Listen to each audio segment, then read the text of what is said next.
Hi viewers, welcome to touch studios. ఈరోజు మనతో ఒక సామాజిక వర్గానికి క్రిస్టియానిటీకి సంబంధించినటువంటి ప్రముఖ బోధకుడు పాస్టర్ అయినటువంటి ఏలయ్య గారు మనతో ఉన్నారు. అసలు క్రిస్టియన్ సమాజానికి హిందూ సమాజానికి మధ్య జరుగుతున్నటువంటి వర్గపోరు ఏ విధంగా ఉంది, అసలు ఎందుకు ఈ వర్గపోరు కారణమవుతుంది అనేది ఏలయ్య పాస్టర్ గారి మాటల్లోనే తెలుసుకుందాం. నమస్తే అండి. నమస్తే.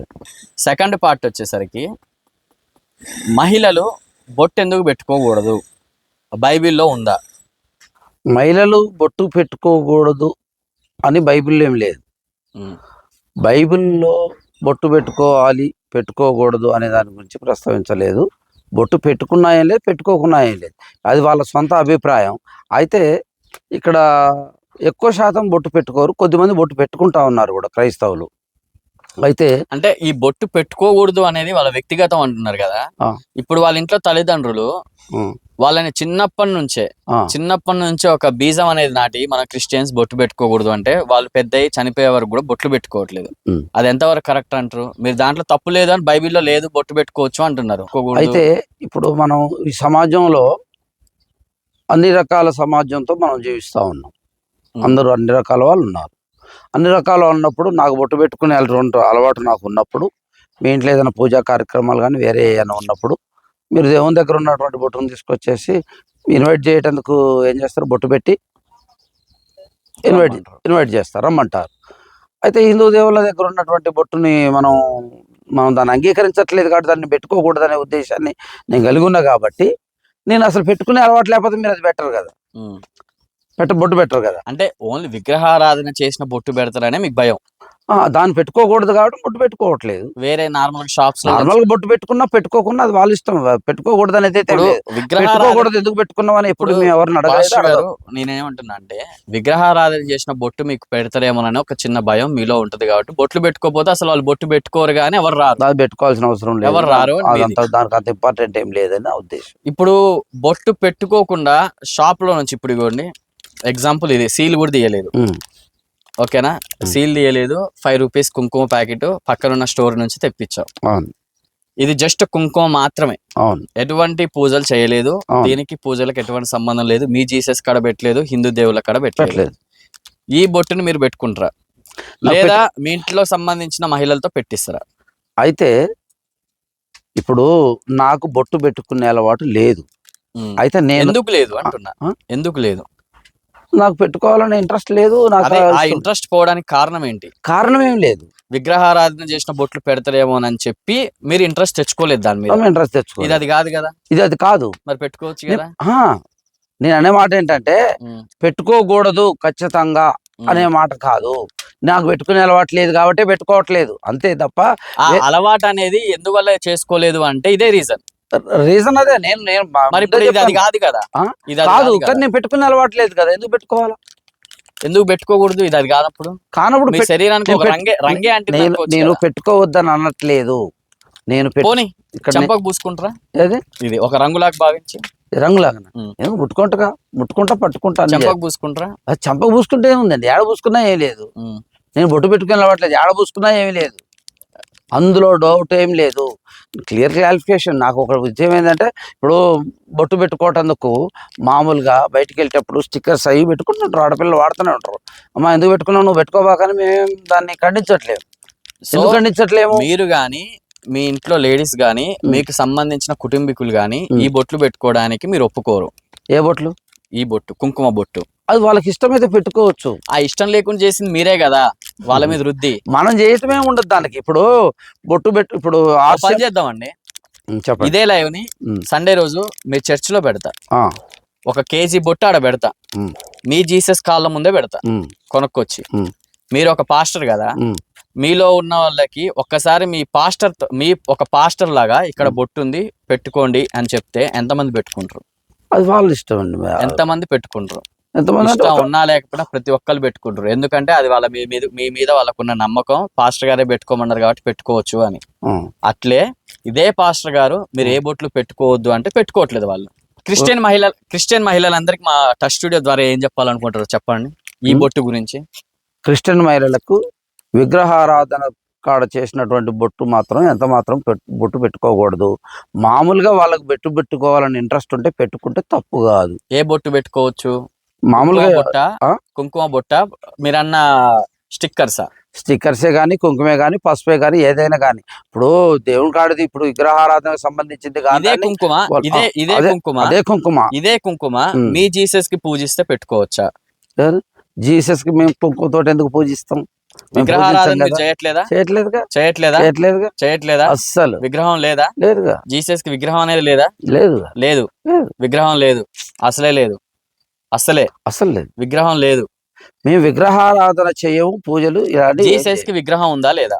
జీసస్ విగ్రహం ఆ యేసుక్రీస్తు ఇట్లా ఉంటాడని అక్కడక్కడ బొమ్మల విగ్రహాలు బొమ్మలే, పెడుతున్నారు. జస్ట్ బొమ్మలే అవి, అంతే జస్ట్ బొమ్మలే. అంతే ఉత్త ఆఫ్టర్ ఆల్ బొమ్మలే, బొమ్మలే. అక్కడ పూజ చేయట్లేదు అసలు. After all బొమ్మలే. బొమ్మలే తప్ప యేసు ప్రభు ఇట్లా ఉంటాడనే దానికోసం బొమ్మలు పెడుతున్నారు తప్ప అంటే మీ ఆ బొమ్మల చర్చిల దగ్గర మీ మేము చర్చిల ఎక్కడ పైన పూజ చేయట్లేదు. మీ చర్చిల పైన జస్ట్ చర్చి అందం రావడం కోసం, బిజినెస్ చేయడం కోసం ఆ బొమ్మలు అక్కడ తగిలిస్తారు. యేసు ప్రభు ఇట్లా ఉంటాడు అనే దానికోసమే బొమ్మలు తప్ప బొమ్మల దగ్గర ఎక్కడ కూడా పూజ కార్యక్రమాలు ఉండవు.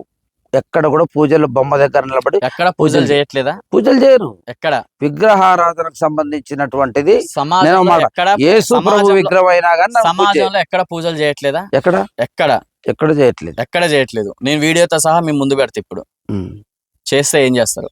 మీ పాస్టరిజం వదిలేస్తారా? చేయకూడదని పాస్టిజం వదిలేయాల్సిన అవసరం లేదు. చేయకూడదని ఇప్పుడు నేను మీ ఈ ఛానల్ ద్వారా చెప్తున్నాను. అంటే విగ్రహారాధన చేయకూడదు అని చెప్పారంటే చేసినట్టే కదా. ఎవరు చేయకూడదు అని చెప్పారంటే ఇప్పుడు తెలియక ఎవరని చేస్తా ఉంటారు. నేను తెలియక చెప్తున్నా ఏందండి? తెలియకనే. పాస్టర్స్ ఇప్పుడు తెలియకుండా చేస్తారా? విగ్రహారాధన చేయకూడదు అంటే అది యేసుప్రభు బొమ్మ దగ్గర కూడా విగ్రహారాధన చేయకూడదు. అది యేసుప్రభు బొమ్మ అని చెప్పేసి దాని ముందు చేస్తే ఉప్పు అయిపోతుంది. మిగతా కాడ చేస్తే యేసు తప్పు అయిపోతుంది. ప్రభువుకి పాలాభిషేకాలు చేయట్లేదా? ఎక్కడ ఎక్కడ అభిషేకాలు చేయట్లేదా? ఎక్కడ కొబ్బరికాయలు కొట్టట్లేదా? ఎక్కడ కలుష పూజలు చేయట్లేదా? అదే ఎక్కడ చేయకూడదు. మహోత్సవాలు అదే చేయట్లేదా? నేను చెప్తున్నమాట. ఎక్కడ ఎక్కడ ఇప్పుడు చర్చిలకి గోపురాలు కట్టలేదా? చర్చి గోపురాలు ఉంటాయి. చర్చి గోపురం గోపురాలు అనేది ఉండవట్లే. ఎందుకు ఉంటది అసలు? ఆ? గోపురం ఉండాల్సిన గోపురం అంటే అవసరం ఏంటి? ఏంది మీ చర్చికి? గోపురం అంటే ఇప్పుడు ఏదో రౌండ్ కట్టాలని కాదు. ఆ. మామూలుగా చర్చి ఇట్లా కట్టి దాని మీద సిలువ గుర్తవి పెడతారు. అయితే ఇక్కడ యేసుప్రభు బొమ్మ పెట్టినటువంటి చర్చెస్ కూడా కొన్ని ఉన్నాయి. ఉమ్. కానీ వాటికి మీరు అనేది ఏంటి? ఇక్కడ మీరు చెప్పినది ఏంటంటే పూజ అన్నారు. పూజ చేస్తారంటే యేసు ప్రభు బొమ్మ దగ్గర కూడా పూజ చేయరు. ఒకవేళ చేస్తే చేసే విధానం తప్పని ఖచ్చితంగా చెప్తున్నా ఈ మీడియా ద్వారా. సో మహిళలు బొట్లు పెట్టుకోవడానికి తప్పులేదు, తప్పులేదు, పెట్టుకోవచ్చు. విగ్రహారాధన కానప్పుడు వాళ్ళకి ఇష్టమై ఉంటే పెట్టుకోవచ్చు. మీరు మాత్రం పెట్టుకోరు. ఎవరు? 10 మంది నాకు చెప్తలే పెట్టుకునే కానీ అలవాటు మీరు లేదు పెట్టుకోరు. కాబట్టి నేను పెట్టుకోవట్లేదు. నా రూపంలోనే మీ జీసస్ చెప్తుండ అనుకోండి, అట్లా మీరు సర్వంతర్యామి కదా. మీరు నా రూపంలోనే పాస్టర్ నా కోసం కష్టపడ్డది చాలు. మీరు ఇప్పటి నుంచి బొట్టు పెట్టుకొని మీరు కూడా కొంచెం మంచిగా అందంగా కనబడండి అని చెప్పి నా రూపంలో జీసస్ చెప్తుండేమో. నేను దాన్ని విశ్వసించాలి కదా. అంటే జీసస్ చెప్పినా విశ్వసించరా? నాకు పెట్టుకునే అలవాటు లేదు కాబట్టి పెట్టుకోవట్లేదు అన్న. ఓకే. పెట్టుకుంటే తప్పనేది నేను ఈ అనట్లేదు. బొట్టు అనేది దేవుడి కాడ పెడితే దేవత బొట్టు, దయ్యం కాడ పెడితే దయ్యం బొట్టు. అంతే. మీరు అన్నట్టు ఏమీ లేకుండా పెట్టుకుంటే ఉత్త బొట్టు, అంతే కదా. ఓకే, ఈ బొట్టు అనేది పక్కన పెడదాం. ఇది దీంతో మనకు అవసరం లేదు. ఇది పక్కన పెడదాం. మీ సాంప్రదాయం ప్రకారం అసలు మీరు జీసస్ని ఏ విధంగా కొలుస్తారు? ప్రార్థన చేస్తాం. ఎట్లా చేస్తారు ప్రార్థన? అంటే ప్రార్థన అంటే ఏదో ఒకటి పెట్టుకొని చేయాలి కదా, ఒక రూపంలో భావించి చేయాలి కదా. ఈ రూపంలో మా జీసస్ ఉండు అని. అట్లేం లేదు. నేను ముందే మీకు చెప్పినప్పుడు ఒక మాట చెప్పిన. ఇప్పుడు మీరు సిలువను ఎందుకు కొలుస్తారు? సిలువను ఎందుకు కొలుస్తారు? సిలువ అంటే ఏంది అసలు? మీరు సిలువ పట్టుకుంటారా? అవును. ఎందుకు యేసుక్రీస్తుని శిలువ మీద వేశారనే దానికి సాదృశ్యంగా దాన్ని చూపిస్తున్నామే తప్ప ఇప్పుడు శిలువ దగ్గర కూడా మేము ఏమి చేయట్లేదు. మీరు అన్నట్టు శిలువ దగ్గర కూడా పూజలు చేయట్లేదు. శిలువ దగ్గర సిలువ మీ దృష్టిలో ఏంది? ఆ సిలువ మీ దృష్టిలో ఏంటిది అసలు? యేసు ప్రభుని వేసినటువంటి, యేసు ప్రభు చావుకు కారణమైన ఒక వస్తువు. అవును, అంతేనా? సిలువ. అవును. ఆ వస్తువుని మీరు పదే పదే ప్రమోట్ చేయాల్సినంత అవసరం ఏంది? ఇరగొట్టాలి గాని. ప్రమోట్ చేయటం అంటే పట్టుకొని తిరుక్కుంటూ దీని ఈ శిలువ మీద యేసు ప్రభు ఇగో దీని మీద వేలాడదీశారు, దీని మీద సిలువ వేశారు అనే దాన్ని తెలియజేయడం కోసమే దాన్ని ప్రకటించడం అంటారు. కానీ దాన్ని ప్రకటించడాన్నే ప్రమోషన్ అంటారు. అదే దాన్ని ప్రకటిస్తున్నారే తప్ప దానికి పూజా నమస్కారాలు చేయట్లేరు. మీరు అనుకున్నారు. ఒక పాస్టర్ చేతిలో సిలువ ఎందుకు ఉండాలి? ఒక పాస్టర్ చేతిలో గాని, మీరు ఒక మాల వేసుకున్న ఆ మాలకి చివరిలో గాని ఎందుకు ఉండాలి అది? సిలువనా? సిలువ అది వాళ్ళ వాళ్ళ సొంత వాళ్ళు ఇష్టాలను వేరు, బట్టి వాళ్ళు వేరు కాదు, మీరు వేరు నేనే కాదు. తీసుకోవట్లే వేరు కాదు. ఇప్పుడు ఒక అభిప్రాయం ఒక రకంగా ఎట్లా ఉంటది అని అంటే, ఇప్పుడు నేను మీకు చెప్పాను బొట్టు ఎందుకు పెట్టుకోవట్లేదు, నాకు ఇష్టం లేదు పెట్టుకోవట్లేదు. పెట్టుకునే వాళ్ళని ఎవరిని ఎందుకు పెట్టుకున్నామని నేను అనట్లేదు, వద్దని చెప్పట్లేదు. విగ్రహారాధన కాని దగ్గర బొట్టు పెట్టుకుంటే వాళ్ళు అదేం పెద్ద తప్పు కాదు, దాన్ని నేను నేరంగా పరిగణించాల్సిన అవసరం లేదని చెప్పాను నేను మీకు క్లియర్గా. ఇప్పుడు ఈ సిలువ కూడా అంతే. ఇప్పుడు యేసు ప్రభుని ఈ సెలవు మీద వేశారు, మన కోసం యేసు ప్రభు ఈ సెలవును మోసాడు, మన కోసం యేసు ప్రభు ఈ సెలవు మీద మరణించాడని దానికోసం వీళ్ళు ఈ సెలవుని వాళ్ళు ధరించుకుంటున్నారు. అది వాళ్ళ ఇష్టం. పరిశుద్ధాత్మ అంటే ఏంది అసలు? పరిశుద్ధుడు అని అంటే ఏంటంటే ఎటువంటి అపరిశుద్ధత లేని దాన్ని పరిశుద్ధమైంది అంటారు. అపరిశుద్ధత లేదని పరిశుద్ధత అంటారు. ఉమ్. పరిశుద్ధ ఆత్మ అంటే ఏంటి అని అడిగా నేను. క్లీనింగ్ అన్ని నేను పరిశుద్ధాత్మ అనలే, నేను పరిశుద్ధాత్మ నేను అడిగింది అది. పరిశుద్ధాత్మ అంటే ఏంటి? పరిశుద్ధాత్మ అంటే దేవుని యొక్క ఆత్మ. దేవుడి యొక్క ఏ దేవుడి యొక్క ఆత్మ? ఏ దేవుని యొక్క ఆత్మ అంటే యెహోవా యొక్క ఆత్మ. యెహోవా యొక్క ఆత్మ పరిశుద్ధ ఆత్మ. అది దయ్యమా దేవుడా? దేవుడు, దేవుని ఆత్మ దేవుడే అవుతుంది తప్ప దయ్యాలు కూడా కనపడవుగా కంటికి. మీరు అన్నట్టు కంటికి కనపడదు కాబట్టి ఆయనకు వాల్యూ ఇవ్వకుండా కంటికి కనిపించే దేవుని వాల్యూ ఇస్తున్నా అంటున్నారు కదా. కంటికి దయాలు కూడా కనపడవు. పరిశుద్ధ ఆత్మ అంటే దయ్యం ఆత్మ కూడా పరిశుద్ధ, చనిపోయినోడు పరిశుద్ధంగా చనిపోయి ఉంటాడు, మరి అది కూడా పరిశుద్ధ ఆత్మ అనొచ్చు కదా మనం. ఎందుకు అనొద్దు? ఎట్లా అంటాం? ఇప్పుడు ఏలే పాస్టర్ నీతి నిజాయితీగా బతికిండు, అనుకోని సంఘటనల ద్వారా మరణించిండు. లేదంటే రాకేష్ మంచిగా నీతి నిజాయితీతో బతికిండు, నిజాయితీగానే చనిపోయిండు, ఎలాంటి తప్పులు చేయలేదు. నా ఆత్మ ఏందప్పుడు? నా ఆత్మ ఏమవుతుంది? ఆత్మ ఏమవుతుంది? పరిశుద్ధ ఆత్మేనా? పరిశుద్ధ ఆత్మకును చనిపోయినటువంటి ఆత్మకి ఏం సంబంధం లేదు. మరి చనిపోయినటువంటి ఆత్మ మామూలుగా చనిపోయిన తర్వాత నీ ఆత్మ దేవుని దగ్గరికి వెళ్ళిపోతుంది. ఇప్పుడు పరిశుద్ధాత్మ అనేది దేవుని నుంచి వచ్చేటువంటి ఆత్మ. పరిశుద్ధాత్మ శక్తి ద్వారానే ఇప్పుడు మీరు చెప్తున్నటువంటి ఇప్పుడు ప్రార్థన మీరు ఒక ప్రశ్న వేశారు. ఏంటో ప్రశ్న? ఇప్పుడు ఒక వ్యక్తికి ప్రార్థన చేస్తే మీరు ఇట్లా రంగున పడిపోతున్నారు ఇట్లా అని చెప్పేసి మీరు నన్ను అడిగారు.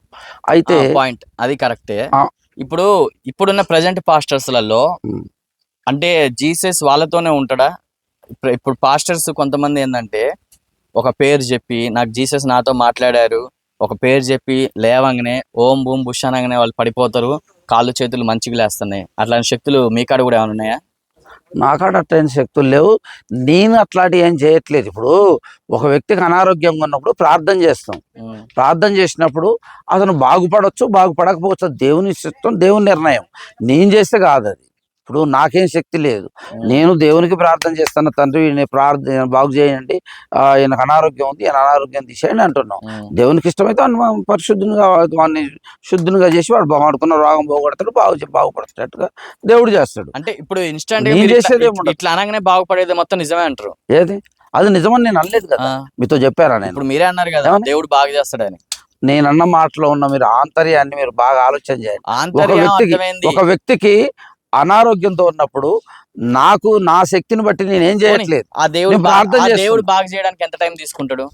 టైం అనేది ఏం లేదు, గంట నిమిషం అర్ధగంట ఉండదు. ఆ క్షణంలో బాగుపడవచ్చు, ఆ రోజులో బాగుపడవచ్చు, బాగుపడకపోవచ్చు కూడా. ఇప్పుడు అది దేవుడు చేసేది, నేను కాదు కదా. దేవుడు చేస్తాడు అని చెప్పి దేవుడు మీ ద్వారానే చేపిస్తున్నారు కదా. అవునండి, దేవుడు ఇప్పుడు దేవుడికి యోగ్యమైతే చేస్తాడు, దేవుడికి యోగ్యం కాకపోతే చేయడు. నేను చేయాలంగా దేవుడు నా మాట దేవుడికి ఎవరికి యోగ్యపరుస్తాడు? దేవుడు ఎవరికి ఎక్కువ యోగ్యపరుస్తాడు?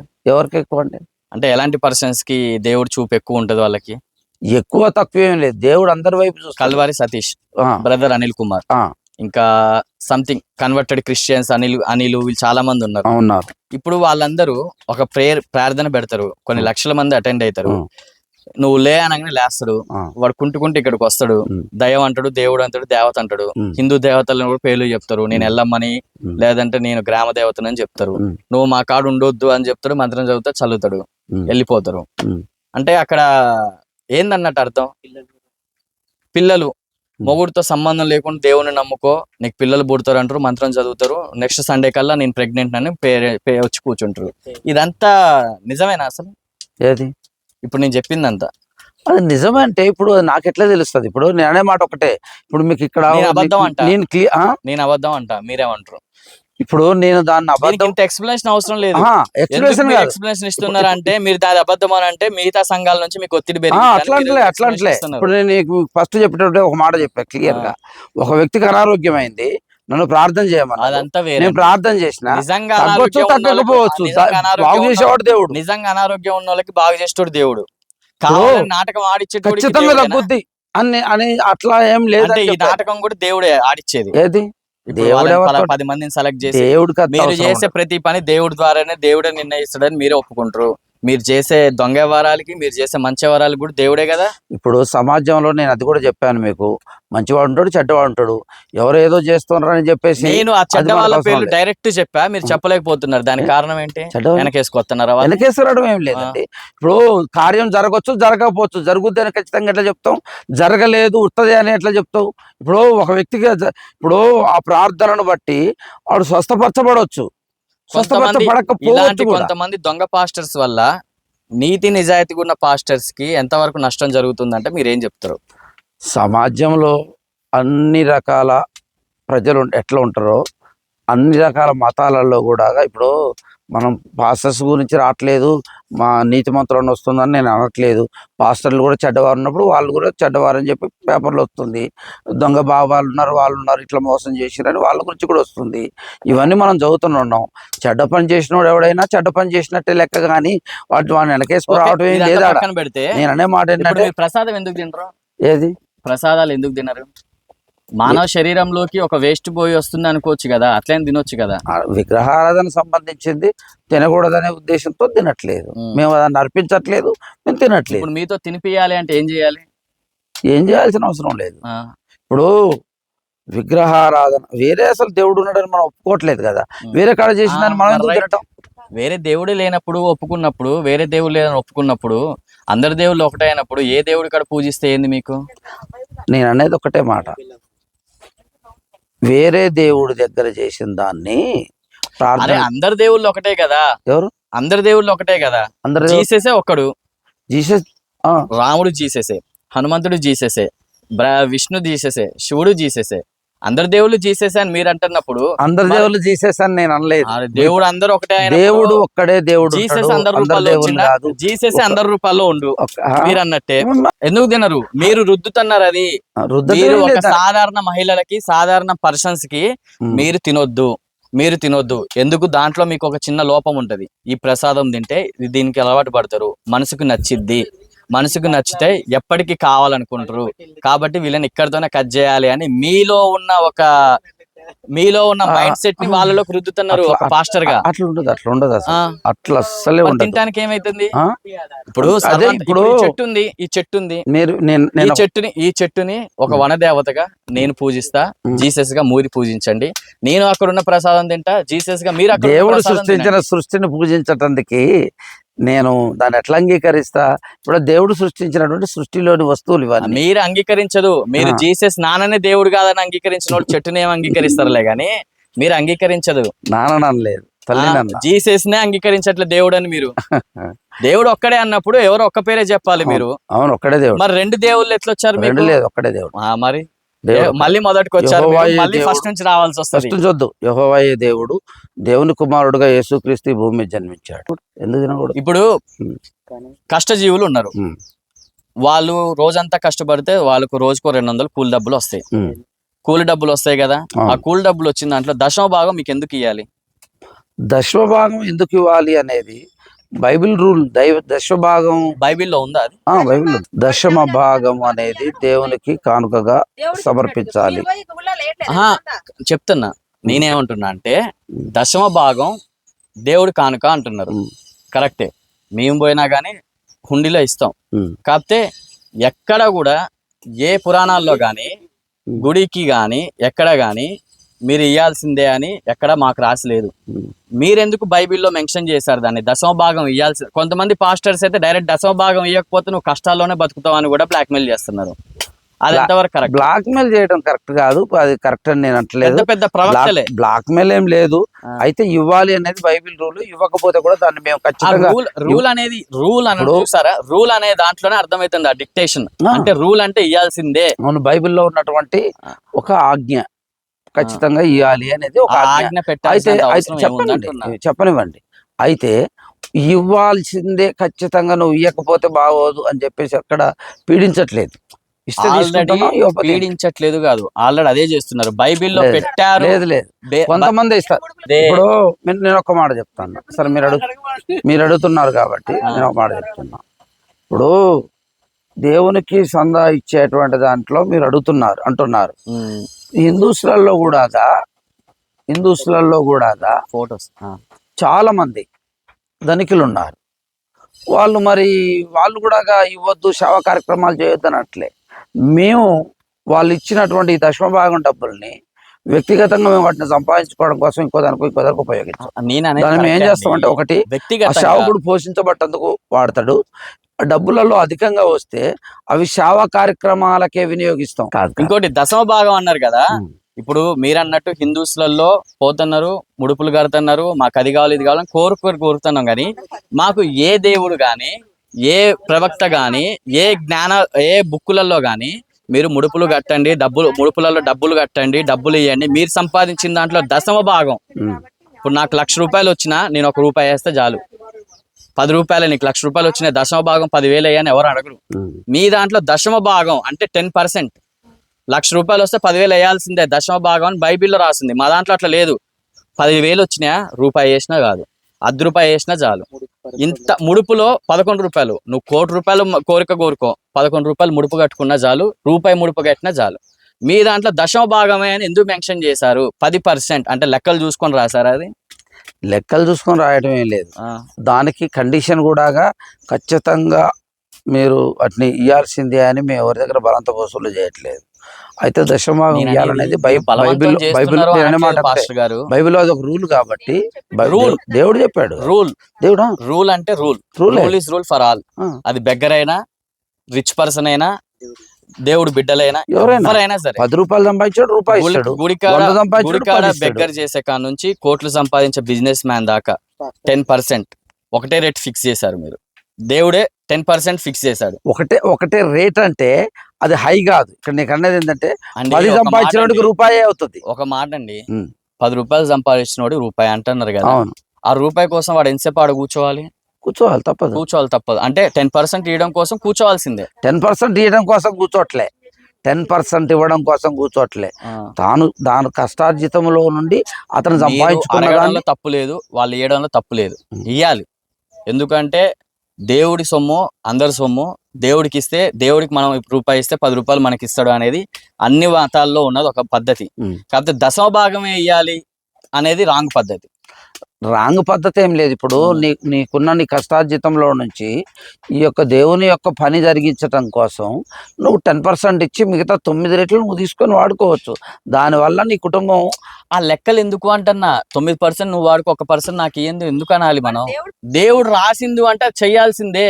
ఇప్పుడు ఇవాళ 100 రూపాయలు వచ్చినోడు వాడి కుటుంబంలో ఏదో సమస్య ఉంటే దాంట్లోంచి 10% ఇవ్వాలంటే దేవుడు చెప్పింది చేయకపోతే నాకేమో నష్టమై అని వాడి ఆలోచనలో వాడి లోపల కుమిలిపోతాడు. ఇవ్వకపోతే నాకు రేపొద్దున, ఇప్పుడు నేను ఇవ్వలేదు, రేపొద్దున నాకు యాక్సిడెంట్ అయింది అంటే నేను అది ఇవ్వలేదేమో, దేవుడు ఇట్లా చెప్పినందుకు నాకు ఇవ్వకపోతే యాక్సిడెంట్ అయిందేమో, అట్లా మానసిక క్షోభ వాళ్ళకు ఉంటుందా ఉండదా? ఇవ్వాలని ఇష్టం ఉన్నటువంటి వ్యక్తి ఖచ్చితంగా ఇస్తాడు, ఇవ్వాలని ఇష్టం లేనటువంటి వ్యక్తి ఇవ్వడు. అది కూడా బైబిల్లో మెన్షన్ చేశారా? ఏది? అది బైబిల్లో మెన్షన్ చేశారా? ఏమని? 10% ఇవ్వాలనుకున్న వాళ్ళు ఇవ్వచ్చు, పేదలు కష్టాల్లో ఉండేటోళ్ళు ఇవ్వకూడదు అని. అట్లా లేదు, అట్లా మరి ఇవ్వాలి అని రాసున్నప్పుడు ఇవ్వకూడదు అనేది కూడా రాసి ఉండాలి కదా. అది మీరు క్రియేట్ చేసిందే. ఇప్పుడు అట్లా కాదు, ఇవ్వాలని రాశారు, ఇవ్వటం ఇవ్వకపోవటం వాళ్ళ అభిప్రాయం, అది వాళ్ళ సొంత ఇష్టం కదా. ఇప్పుడు దశమ భాగం ఇవ్వాలి అని బైబిల్లో రాసింది కదా, ఒక్కసారి బైబిల్ ఓపెన్ చేసి ఆ దశమ భాగం ఏ వాక్యం ఉందో చదివి వినిపించండి. అయితే ప్రజల విషయమై బైబిల్లో రాసిన మాట ఒక మాట చెప్తాను, దాన్ని క్లియర్ చేయండి, దాన్ని క్లియర్గా జాగ్రత్తగా వినండి. మానవుడు దేవుని యొద్దన దొంగిల్లునా, మీరు అబ్జర్వ్ చేయండి, నేను చదువుతున్న మాట. మానవుడు దేవుని దగ్గర దొంగిల్లునా, అయితే మీరు నా యొద్ద దొంగిల్లితిరి. దేని విషయంలో మేము నీ యొద్ద దొంగిల్లితిమని మీరందరూ? 10వ భాగమును ప్రతిష్టార్పణను ఇయ్యక దొంగిల్లితిరి. ఈ జనులందరూ నా యొద్ద దొంగిల్లుచూనే ఉన్నారు. మీరు శాపగ్రస్తులై ఉన్నారు. నా మందిరములో ఆహారం ఉండునట్లు 10వ భాగమంతయు మీరు నా మందిరపు నిధిలోనికి తీసుకొని రండి. దీని చేసి మీరు నన్ను శోధించిన ఎడల నేను ఆకాశపు వాకిండ్లను విప్పి పట్టజాలనంత విస్తారముగా దీవెనలు కుమ్మరించెదనని సైన్యములకు అధిపతియగు యెహోవా సెలవిచ్చుచున్నాడు. మీ పంటను తినివేయు పురుగులను నేను గద్దించెదను. అవి మీ భూమి పంటను నాశనము చేయవు. మీ ద్రాక్ష చెట్లు అకాల ఫలములను రాచక ఉండునని సైన్యములకు అధిపతియగు యెహోవా సెలవిచ్చుచున్నాడు. ఓకే, అక్కడ దాకా అర్థం చెప్పండి ఒకసారి. దీని యొక్క ఉద్దేశం స్వీట్ షార్టే చెప్తాను. దీన్ని ఏమంటుండంటే, మానవుడు దేవుని యొద్దన దొంగిల్లునా అని ఒక క్వశ్చన్ వేశాడు. దొంగిలటం అంటే ఏంటి అని అంటే, దేవుడు చెప్తున్నటువంటి మాట ఏంటంటే, 10వ భాగం ప్రతిష్టార్పణలు ఇయ్యక దొంగిల్లుతున్నారు అన్నాడు. అంటే ఇచ్చేటువంటి వాడు దేవుని మాటను విని ఇచ్చినట్టు, ఇయ్యకుండా ఉన్నటువంటి వాడు ఇయ్యట్లేదని చెప్పాను. కానీ ఇయ్యకపోతే ఏమైతుంది? ఇయ్యకపోతే ఏమవుతుంది అని అంటే, ఇదే చెప్తున్నాడు, ఇచ్చినటువంటి వానికి దీవెనలు వస్తాయి అంటున్నాడు. ఎట్లా వస్తాయి అని అంటే, ఆగండి ఆగండి, 10వ భాగం ఇయ్యనోడికి దీవెనలు ఉండవా? 10వ భాగం ఇవ్వకపోతే దీవెనలు ఉండవా? దీవెనలు ఉండవు అంటే, దీవెనలు ఇవ్వడు దేవుడు 10వ భాగం ఇవ్వకపోతే. దేవుడు ద్రాక్ష తోట దేవుడి మాట వినట్టు కదా. అంటే 10వ భాగం ఇస్తేనే దేవుడి మాట విన్నట్టు. ఇప్పుడు దేవుడు ఒక ఆజ్ఞ ఇచ్చాడంటే దేవుడి మాట వినేటువంటి వాడు ఏమంటాడంటే, ఇక్కడ దేవుడు చెప్తున్న మాట చెప్తాను నేను. మీరు డైరెక్ట్ గా గ్రంథంలోనే ఒక పేద వ్యక్తిని టార్గెట్ చేసి ఇయ్యలేకపోతే మీకు దేవుడు దీవెనలు ఉండవు. మీకు సంబంధించిన పంటలు కానీ లేదంటే మీకు సంబంధించిన ప్రాపర్టీస్ని కానీ దేవుడు కాపాడడు. నేను నాకు వాటికి సంబంధం లేదు అని బైబిల్లో ఉంది. 10వ భాగం ఇవ్వకపోతే అది కరెక్టా? మీ పంట తినివేయు పురుగులను నేను గద్దించదను అంటే దేవుడు డబ్బులు ఇప్పుడు ఆ 10వ భాగం ఇవ్వకపోతే గద్దిస్తాడు, గద్దియ్యడు. పంట తింటున్నా చూసుకుంటూ కూర్చుంటాడు దేవుడు. పంట తింటున్నా తీసుకుంటూ కూర్చోడా అనేది దేవుని ఇష్టం, అది మనం చెప్పేది కాదు. కానీ ఇక్కడ అనే మాట ఒకటే, ఇది రాసింది మీరో నేనో కాదు దేవుడు. అయితే నేను అనే మాట ఏంటంటే, ఇక్కడ దేవుడు ఒక మాటని పాటించమని చెప్పాడు. నువ్వు పాటిస్తే నీకు మేలు జరుగుద్ది, నువ్వు పాటించకపోతే మేలు జరగదు. చెప్పండి. ఈ రోజు మీరు ఒక షాప్ పెట్టారు, మీకు నేను డబ్బులు ఇస్తేనే నాకు ఆ వస్తువు ఇస్తారు, లేకపోతే ఇయ్యను. నీ ఇష్టం, కొనుక్కుంటే కొనుక్కో లేకపోతే లేదు. అట్లుంది. ప్యూర్లీ బిజినెస్ లాగా అనిపిస్తుంది. మీకు అనిపించట్లేదా? అనిపించట్లేదు. బైబిల్లో ఒక ఆజ్ఞ చెప్తాను, అది కరెక్ట్ కాదు. బైబిల్లో కరెక్ట్ కాదు. 10వ భాగం ఈనోడు కూడా బాగుపడ్డా, అభివృద్ధిలోకి రాడని అర్థం. అంటే బాగుపడ్డా అన్నట్టు. అంటే ఇష్టం వల్ల అభివృద్ధిలోకి రాడు అంటే బాగుపడ్డం అన్నట్టే కదా, కాదన్నట్టే కదా. అభివృద్ధి అంటే బాగుపడ్డం అంటే అభివృద్ధి. మీరు ఆర్గ్యూ చేసిన దాంట్లో ఇప్పుడు మీరు ఆర్గ్యూ చేసిన ప్రతి విషయాన్ని కూడా నేను ఆలోచన చేస్తూనే ఉన్నాను. అసలు యేసుప్రభు దేవుడు కాదని అప్పుడు ఆ రోజులలోనే ఇలాంటి ఆర్గ్యూ వచ్చింది. నీకు బైబిల్ గ్రంథంలో అపోస్తుల కార్యం 5వ అధ్యాయం 30వ వచనం నుంచి మాట్లాడాలంటే మనం ఖండాలు దాటాలి, దేశాలు దాటాలి. ఇంకా వీటి గురించి మనం డిస్కషన్ చేసుకోలేదు. డిస్కషన్ చేస్తే చాలా డెప్త్కి వెళ్తే ఒక్కొక్కటి చాలా ఉంటది. నేనేమంటున్నా అంటే, మీ బైబిల్లో రాసినట్టు 10వ భాగంలో ఇయ్యకపోతే నేను మిమ్మల్ని చూడను. ఒక దేవుడు అయ్యుండి నాకు అందరూ సమానమే, ధనికుడు పేదకుడు ఆఖరికి ఎవరైనా సరే నాకు అందరూ సమానమే అని అనాల్సిన దేవుడు నాకు 10వ భాగం ఇస్తేనే నేను వాళ్ళని చూసుకుంటా అంటాం. కరెక్ట్, సమానమే అన్నాడు. అక్కడ అన్నమాట ఏంటంటే, అసలు దేవుడికి లెక్కలేదండి. కాదండి, లెక్క కాదండి. రూపాయి సంపాదించిన వాడిని 10 పైసలు ఇవ్వమన్నాడు. ₹1,00,000 సంపాదించిన వాడిని 10,000 ఇవ్వమన్నది. ఇప్పుడు రూపాయి సంపాదించిన వాడిని సమానంగా చూసినట్టే కదా. మీరు అట్లా ఎందుకు అనుకోవట్లే? ఇప్పుడు రూపాయి సంపాదించిన వాడిని 10 పైసలే కదా ఇవ్వమన్నది. ఎందుకు 10 పైసలే అని మెన్షన్ ఎందుకు? ఇచ్చేటువంటి మనసు కలిగి ఉండాలి దేవుని పట్ల. సంపాదించినోడు అట్లా కాదు. ఆజ్ఞ మేరకపోవటం అంటేనే దేవుడు ఏది చెప్పిన అది చేయటం ఆజ్ఞ మేర. ఇప్పుడు ఆ ఆజ్ఞ మీద మీరు అది ఆజ్ఞ అని చెప్పి, బ్రిటిష్ కాలకులు ఒకప్పుడు నువ్వు పన్ను కట్టాల్సిందే నష్టాల్లో ఉన్నా లేకపోయినా అన్న పద్ధతి ఏదైతే ఉందో అదే పద్ధతిని మీ మీద మీ దేవుడు రుద్దుతండు. బ్రిటిష్ వాళ్ళు ఈ పన్ను కట్టాల్సిందే అని అప్పుడు ఎప్పుడైతే చెప్పారో, మీరు బ్రిటిష్ వాళ్ళు రైతు పండించినా పండియకపోయినా మీరు ఏమన్నా చేసుకోండిరా అని మేము కట్టకపోయినా సరే మహిళల్ని ఇబ్బంది పెట్టి పన్ను వసూలు చేసిన రోజులు ఎట్లయితే ఉన్నాయో అవే రోజులు అదే మైండ్ సెట్ లో పెట్టుకొని అదే మైండ్ తో రాసిండు 10% నువ్వు అడక్క తిను, నువ్వేమన్నా చెయ్యి, ఎక్కడికైనా పో, 10% ఇవ్వాల్సిందే. 10 నా మాట వినకపోతే నువ్వు అడక్క ఆగం తినడం ఏంటండి? ఇప్పుడు 9 రెట్లు తీసుకుంటున్నాడు వాడు, ఆడ అభివృద్ధి పొందుతున్నాడు. 9 రేట్లు వాడి కష్టం. అది కూర్చుంటే ఇస్తాడా దేవుడు? కూర్చుంటే ఇస్తాడా? నా దేవుడే నీ దేవుడే కూర్చుంటే ఇస్తాడా? కూర్చుంటే వాడు. అసలు కష్టపడతాడు దేవుడు కదా. కూర్చోమనట్లే. ఆ, దేవుడు కష్టపడి తీసుకున్న దానికి కష్టపడం. 9% నువ్వు తీసుకుంటున్నావు, 1% నాకు బిజినెస్. బిజినెస్ ఎందుకైతే మరి దశమ భాగం నేను ఎందుకు మెన్షన్ చేయాలి? నువ్వు సంపాదించిన దాంట్లో ఎంతో కొంత అని మెన్షన్ చేస్తే దాని గురించి ఈ రోజు డిస్కషన్ వచ్చేది కాదు. ఎంతో కొంత ఇయ్యాలి, అది నేనైనా మీరైనా ఇయ్యాలి. ఎందుకంటే మనం దేవుడికి అక్కడున్న నైవేద్యాలకి మన వంతు సహాయం చేస్తున్నాం అనే ఒక పద్ధతి ఉంటది. దశమ భాగం వేయాలి అంటాం, మీరు దాన్ని వెనకేసుకొని వస్తున్నారు. ఎందుకంటే మీకు అది దేవుడు రాశాడు కాబట్టి. అది నేను టోటల్లీ రాంగ్ అంటున్నా. ఓకేనా? సో అది మీకే వదిలేస్తున్నా. ఓకేనా? చూసారుగా వ్యూవర్స్, ఇది ప్రెసెంట్ అయితే ఈ రోజు ఈ ఇంటర్వ్యూలో క్రిస్టియన్స్ మీద ఏ విధంగా ట్రోల్స్ చేస్తున్నారు, క్రిస్టియన్స్ ఎందుకు ఈ విధంగా టార్గెట్ చేస్తున్నారు అని మనం పాస్టర్ గారిని అడిగితే, ఇలాంటి మంచి మంచి వీడియోస్ కోసం మా ఛానల్ని సబ్స్క్రైబ్ చేయండి, దీన్ని 10 మందికి షేర్ చేయండి. నేనేమైనా తప్పుగా మాట్లాడితే కామెంట్ రూపంలో తెలియజేయండి. పాస్టర్ గారు ఏమైనా తప్పుగా మాట్లాడినా సరే కామెంట్ రూపంలో తెలియజేయండి. Thank you so much. జై శ్రీరామ్.